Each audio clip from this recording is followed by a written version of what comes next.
So, welcome back. We had looked at the beginnings of the American Revolutionary War. We had seen the battles of Lexington and Concord. And during this time period, the beginning of the war, it seemed like many citizens in British America were still very attached to Britain. Most apparently did not want to become independent. They simply wanted Parliament to do away with the laws. They wanted British troops removed. They wanted still to be part of the British Empire as they had been for over 100 plus years. Apparently were sort of proud to be British colonists.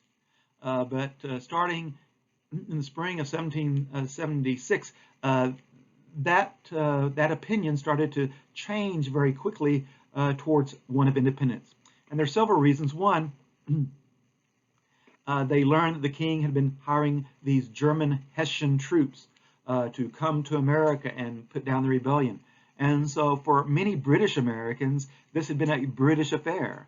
The British Parliament had passed unpopular British laws aimed at British citizens in the British colonies, and the British citizens had boycotted British-made goods to try to get the British Parliament to change its mind. So far it seemed this was sort of a family affair. But now the king had hired German foreign troops to come to America. And psychologically, that changed many American minds towards independence. You also had the destruction of several colonial towns during this time. Not just, of course, the destruction that occurred at Lexington and Concord during the battles there, but some other coastal towns had been under fire from the British Navy as well.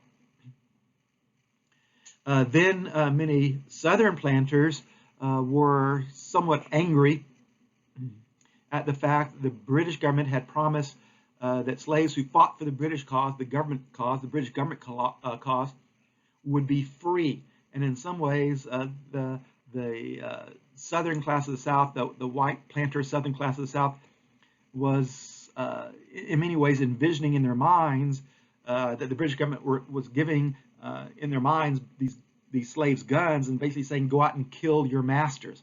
And of course, that did not sit very well, at least psychologically, with the Southern planter class. And then, of course, you had battles and deaths. You had continuing body count. You had the Battle of Bunker Hill. You had other skirmishes that were going on that were killing colonists, and the body count was rising. And it was much harder for people to forgive the British government when people they knew or family members they knew had been killed or wounded by the British government. And then on top of all that, early in 1776, a little pamphlet came out called Common Sense, which changed many American minds towards independence. It was said that George Washington, for example, even after he assumed the position as commander-in-chief of the American armies against the British troops in Boston, and even after the battles of Bunker Hill, for example, that every evening at dinner, that the George Washington would raise his glass and toast the King of England to the King's health. But after reading Common Sense, apparently he never toasted the King again. So apparently it was a very powerful little message.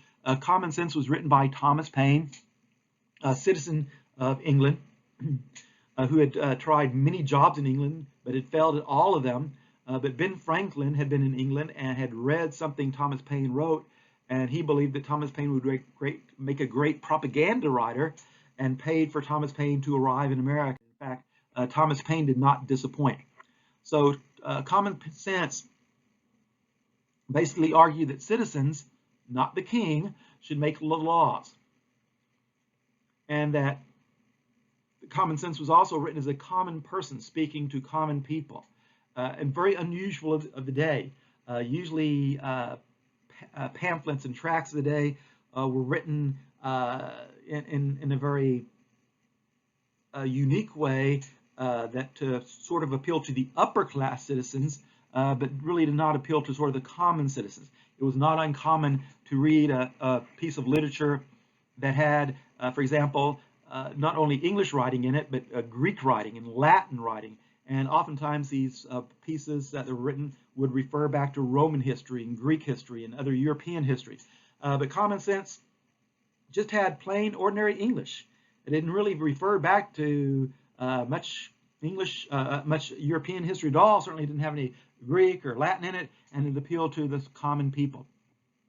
And it argued for economic freedom and for the right to military defend yourself, to protect yourself against a government that was trying to take away your rights. So all these things put together meant that the pamphlet sold about 500,000 copies. And this was in a setting where the 13 colonies had about 2.5 million inhabitants, men, women, and children. So certainly the children are not buying these, and the 500,000 slaves are not buying them. So that meant that probably when someone said that every literate person in America, every person that could read in America, had read Common Sense, that would probably be about right. Maybe not every single literate person, but probably a very high percentage of people that could read had read Common Sense. So in Common Sense, you basically just have a series of arguments, common sense arguments about why we should declare independence. And so Paine would start off with saying, some people say we must be connected to England to be successful. And then he would answer that person's argument, that sort of straw man's argument. So some people say we must stay connected to England to be successful. And basically Paine answers, no, maybe at one time we needed England, but we don't need England anymore. And then he would often make examples, common sense examples. In this case, he basically mentioned how, at one time, children need their parents to take care of them. But eventually the children grow up and don't need the parents to take care of them anymore.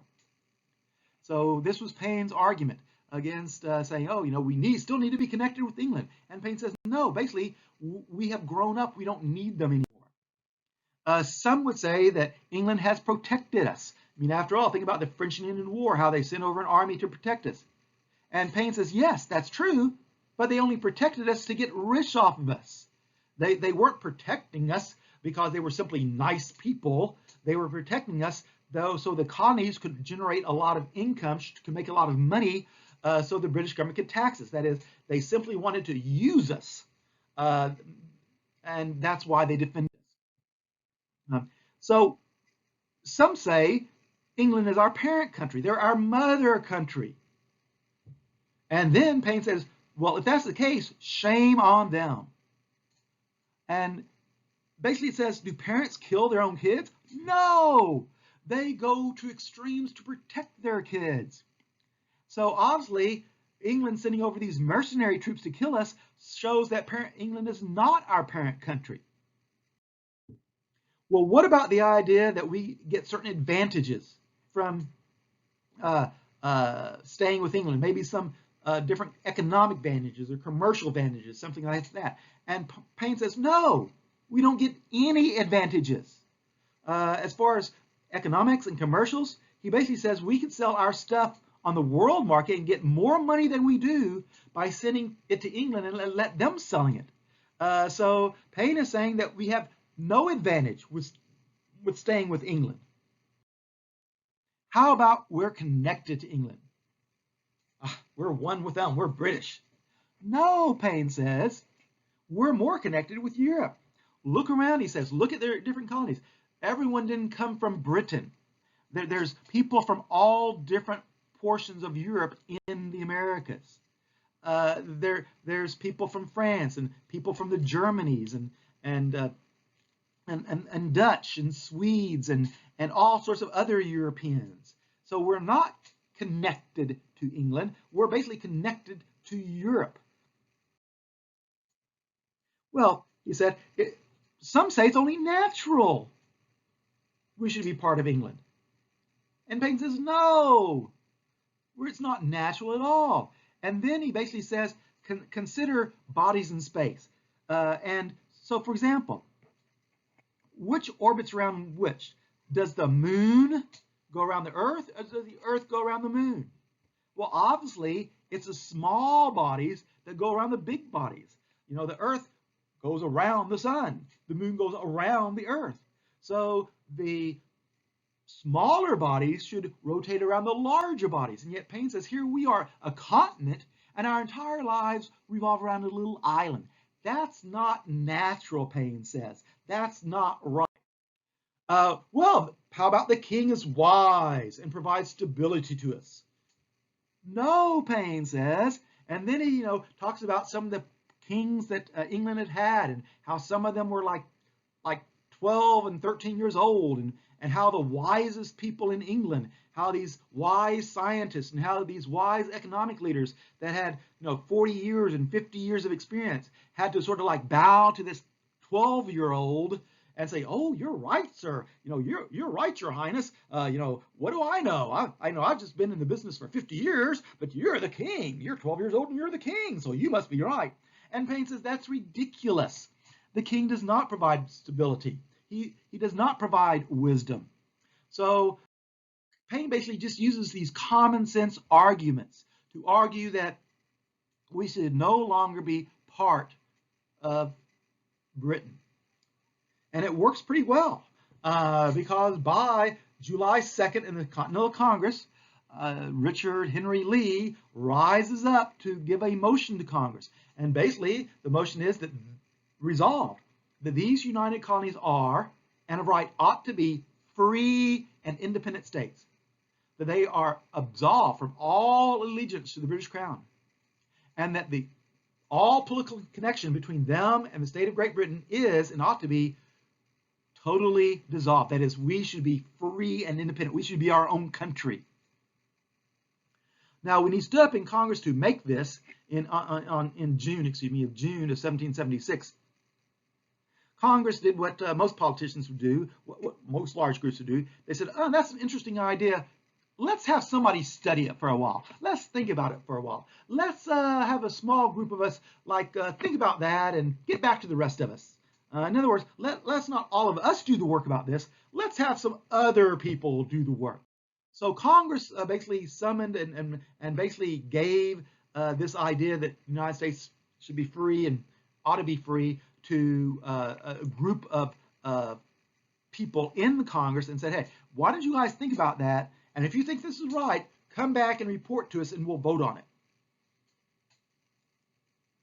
A few days later, Congress is thinking, well, if this committee reports back that we should be free and independent, we should actually tell the world why we're separating from Great Britain.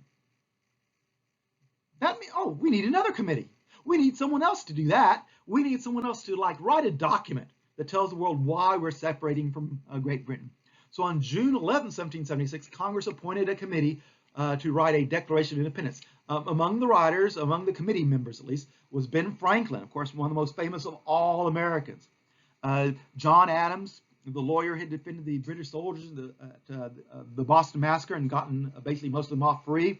And of course, he's the cousin of Sam Adams, who's the head of Sons of Liberty. And another one, Thomas Jefferson. Jefferson was born to a wealthy family in Virginia. He went through school, attended university at William and Mary.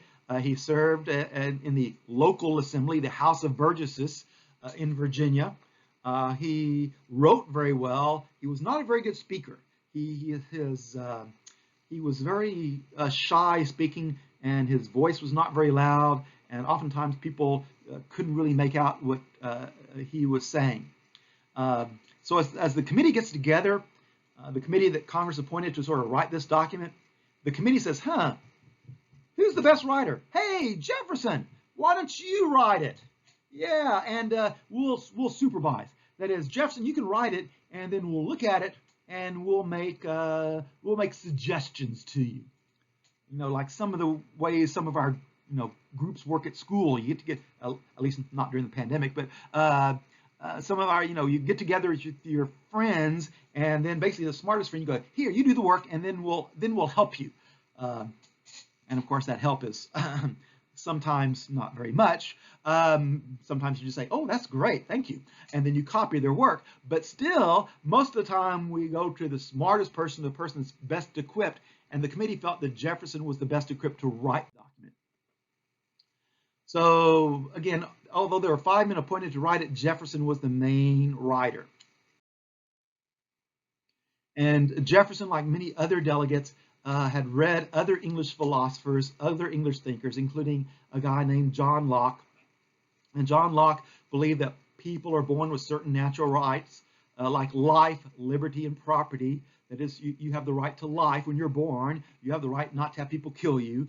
You have the right to liberty. And this type of liberty basically doesn't mean freedom to do anything you want. It basically means your liberty to create social groups, your liberty to create a government. That is, basically, you have the right to get together with other people and create the type of government you want to live under. Is basically what it means. And property, of course, you have the right to own property. You don't have the right to just get it. Basically, under Locke, you have the right to work for it. And then once you've worked for it, that property is yours, and you have the right to use that property and the right to possess that property, and no one has the right to basically take that property away from you. And John Locke believed that people form governments to protect these rights, and if governments interfere with these rights, then you have the right to change your government. So the purpose of the Declaration was to show why the colonies were revolting against Britain and declaring their independence. So the Declaration of Independence is really, I guess, 4 parts, if you will. And the first part is a preamble. Preamble means before the main document. It's basically the introduction. It explains why you're writing the Declaration of Independence. So when in the course of human events, it becomes necessary for one people to dissolve the political bands which have connected them with another, and a decent respect to the opinions of mankind requires they should declare the causes which impel them to separate. So actually, if you look at the Declaration, it looks like that. Look at the Declaration. There's a big paragraph that starts it off, but that paragraph, if you look more closely, is one sentence. It's a dependent clause followed by a lot of subclauses, followed by a lot of dependent clauses, and eventually that's one sentence. And that's just basically how people wrote back then. Of course, we in sort of modern times, we like to make our sentences sort of short and sweet, and then we make a lot of sentences.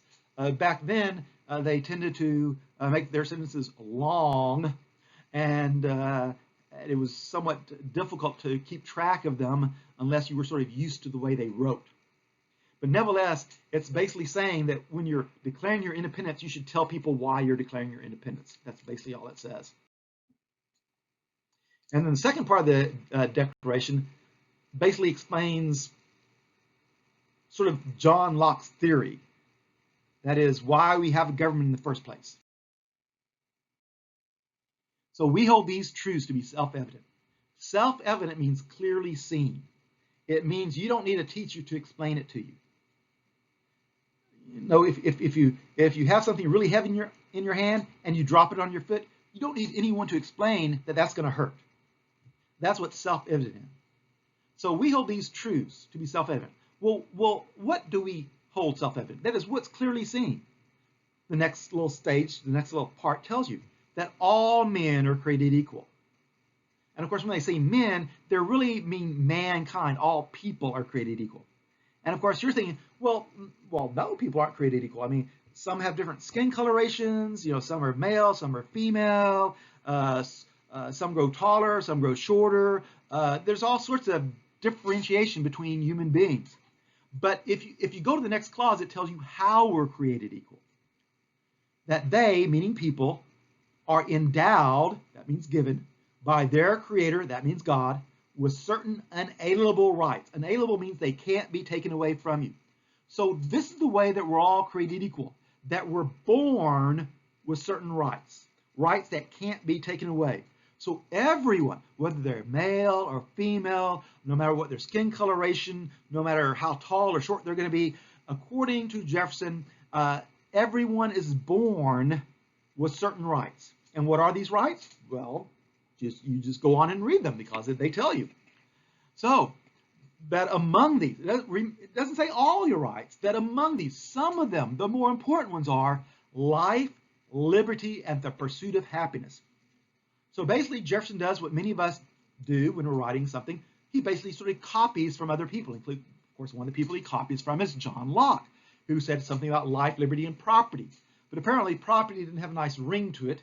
And of course, Jefferson sort of liked to have his writing sort of ring out or sound very nice. So he basically used the pursuit of happiness. So again, you have the right to life. You have the right to be born and not be killed just for being alive. I mean, you have the right to liberty. You have the right to get together with others and create your own government. Yes, this type of liberty also includes your personal liberty to do certain things, but also includes something called corporate liberty, which means you get together with others to sort of decide what sort of system you're going to live under. And you have the right to pursue happiness. Notice it doesn't say you have the right to have happiness, but you get to pursue happiness. So how do you pursue happiness? Well, you basically go out and you work for it. You go out and get a job, you work hard, you get paid, you take that money, and with that money, you go out to eat and enjoy it. Or you go out with that money and you buy a house and enjoy it. So when it says pursuing happiness, that doesn't mean people give you happiness. It means you have to work for happiness. And then it goes on to tell you why we have a government. That to secure these rights, to secure the right of life, liberty, and property, to secure these rights, governments are instituted, made among men. So the reason we have a government, I mean, there's several reasons you could have a government, but the main reason Jefferson says we have a government is to protect your rights, the rights that you're born with, the rights that are yours at birth. So according to Jefferson, your parents don't give you these rights, the government does not give you your rights, your favorite uncle does not give you your rights, you get these rights for being born from your Creator, from God at birth. And we create a government to protect these rights we're born with. Of course, governments are instituted among men, created deriving their powers from the consent of the government. So we create a government to protect our rights. And the government gets its power from us, the people, from the consent of the governed. So we, the people, give the government some of our power to protect the rest of our rights. So governments are instituted among people, getting their powers from the consent, from the okay of the government. Now, of course, that's in America, that's why we hold an election. So we can give the people consent. We give lawmakers consent on, if they've written laws we don't like, we take that consent away. But if we like the job they're giving, we give them our consent. We give them our okay to spend another term in office. But what happens if the government does not protect your rights? In fact, what happens if the government tries to take away your rights? That whenever any form of government becomes destructive of these ends, it is the right of the people to alter or abolish it. So when the government starts to take away your rights, and by the way, it doesn't show it here, but in the Constitution, in the Declaration of Independence, it goes on to say that you should not alter or change the government for light or transient reasons. Light or transient reasons. That means simply because the government accidentally sort of stumbles over some of your rights, just because the government accidentally sort of elbows some of your rights. But when the government's actually trying to take away your rights, then you have the right to alter or abolish it. And of course, in America, of course, these people are going to have to fight to alter or abolish their government. In the United States today, we just go out and vote to alter or abolish our government. You abolish the government here in America by voting the people in office out of office. You alter the type of government you have by, again, you vote for some people to stay in and you vote for some people to be left out. Sometimes you actually vote on certain laws that the government has made, and they give you they're asking you, the people, whether they think you think these laws are good or not, and you actually get to vote on those laws yourself. So in America, we still have the right to alter or abolish our government. Only in our system, we don't have to fight and die to do that. Back in 1775 and 1776 and 1777, these people were actually having to fight and die to alter and abolish their government. So, of course, the Declaration of Independence, it's a Declaration of Independence. It's not declaring, again, it's not listing all the rights you have. So, of course, some would say, the Declaration of Independence leaves some groups out. It excludes many economists.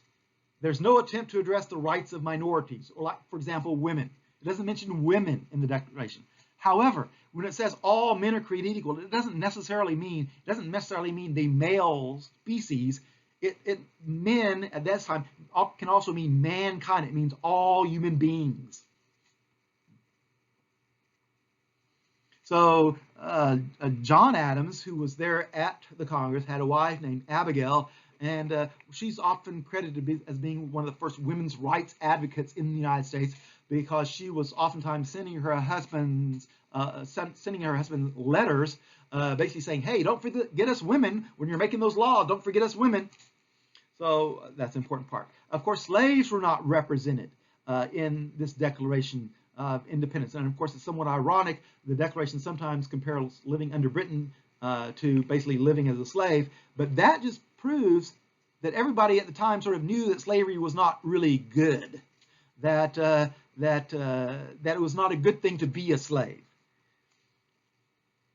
So even the masters, even people who had slaves, recognized that they themselves would not want to be a slave. And as we'll see in U.S. history, immediately after the Declaration, immediately after the U.S. Gets its independence, there's going to be a movement in the United States to basically try to do away with slavery. And of course, it really doesn't mention Native Americans in the Declaration of Independence either. But again, the Declaration is sort of limited in what it's trying to do. It's not trying to solve all of Americans' problems. It's not trying to set out a military plan of action. It's basically just saying we're no longer part of Britain. And then another part of the Declaration, after the preamble and after basically telling you about government and why we have government, is that it's a list of grievances. That is, if government's supposed to protect your rights, and if government has not protected your rights, you have the right to alter or abolish it. Let's think about the British government.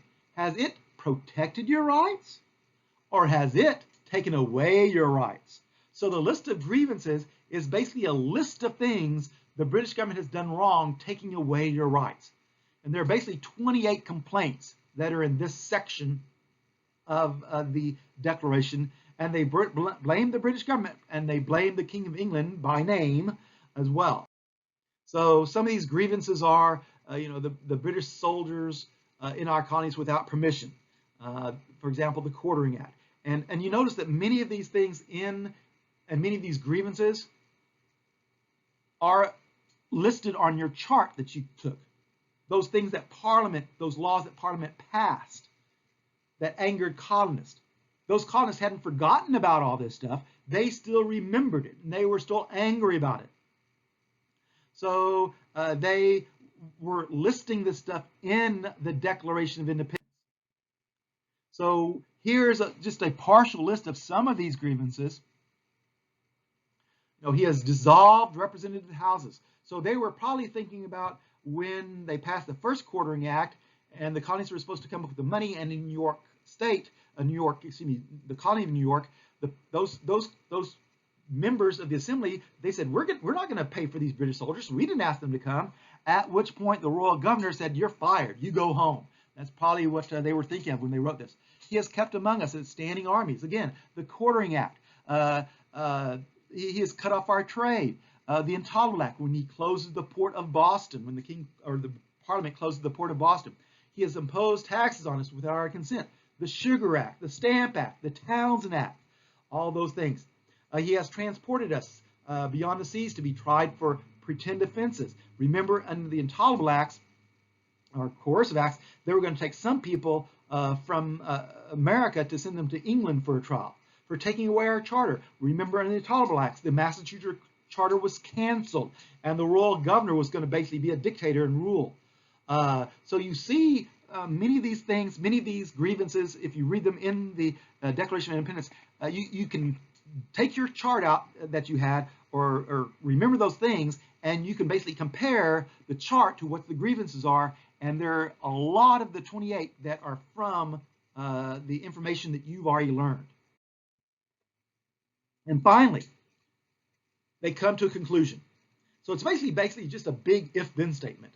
If government's supposed to protect your rights, and if government doesn't protect your rights, you have the right to change it, and if the British government has done this, and this wrong, then we can change our government. So after listing all this stuff, this to them proved the British government was trying to take away our rights. And in the previous section of the Declaration, it says that you have the right to alter or abolish your government if the government's trying to take away your rights. So now comes the part where they say, we're abolishing our government. We're breaking our ties with Great Britain. We're becoming free and independent states. And the very last line, it basically pledges, the signers pledged their lives and their fortunes to the sacred task. And it's important to remember these people were pledging their lives and fortunes to the sacred task. So John Hancock, who was the president of the Congress, remember he's the richest man in the colonies and helped fund the Sons of Liberty, he signed that day the Declaration of Independence, and he signed in his usual fashion, which means because he was sort of rich and somewhat conceited, he signed very large, and so his is the largest signature on it. And one of the secretaries signed that day, but the other members did not sign that day. There would be another time for them to sign. There were 56 signers of the Declaration from all of the 13 colonies. And signing the Declaration was considered treason and punishable by death. So on July 2nd, 1776, the delegates had voted on independence. And on July 2nd, 1776, the motion for independence, the motion to break away from Great Britain and proclaim these colonies independent, was passed. And we became independent on July 2nd, 1776. Now, John Adams would write to his wife and said, from this day forward, from this July 2nd day, from this day forward, on this continent, this day will be celebrated with fireworks and picnics and celebrations. But wait, we don't celebrate July 2nd with picnics and fireworks and celebrations. We celebrate July 4th. So what happened? Did they get the days confused? No. 2 days after independence was declared, the Declaration of Independence was ready to present to Congress and ready for Congress to okay it. Now, before this happened, Congress had made a few changes, and of course Ben Franklin and some of the committee made a few more changes, but for the most part, over 95% of it is written by good old Thomas Jefferson. And then on July 4th, Congress voted on the Declaration, and unanimously, just like they declared independence, all together, unanimously, they voted to accept the Declaration and order it to be published so that people could see why we declared independence on July 2nd. But you know what? I can't see July 2nd, 1776. I'm closing my eyes, but I can't see it. Back in 1776, there are no iPhones. There's no video. There's not even a regular camera to take a picture. There's no artist in the room drawing at the time. There's just words on paper. So it's very hard to visualize the delegates voting about independence on July 2nd. I just can't see it in my mind. When I sort of visualize July 4th, what do I see? I see a document. I see the Declaration of Independence. I can see it very clearly in my mind. And if I need to see it a little bit more clearer, I can go to the internet or a book to see it even more clearly.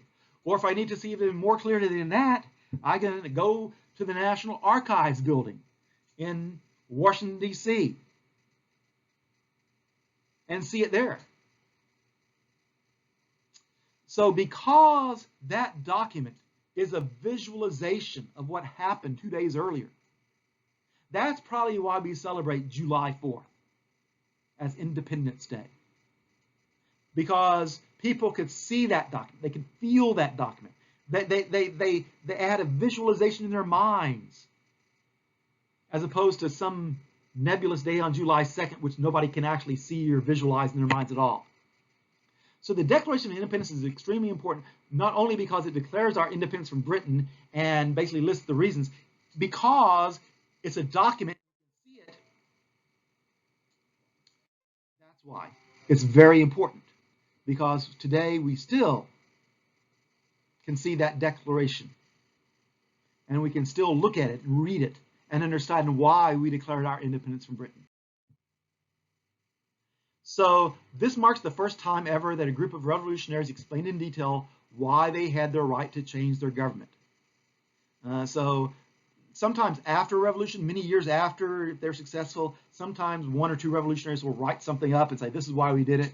But this is a group of people that are writing even before they break away from their government to form their own nation, to form their own government.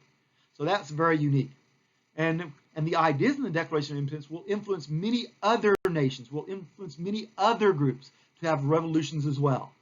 So it's a pretty important document, the Declaration of Independence. So remember, the main idea of the Declaration is that government should be based on the consent of the government, that we, the people, give our okay for the government. And if we don't like what the government is doing, if it's an oppressive government, we have the right to change our government.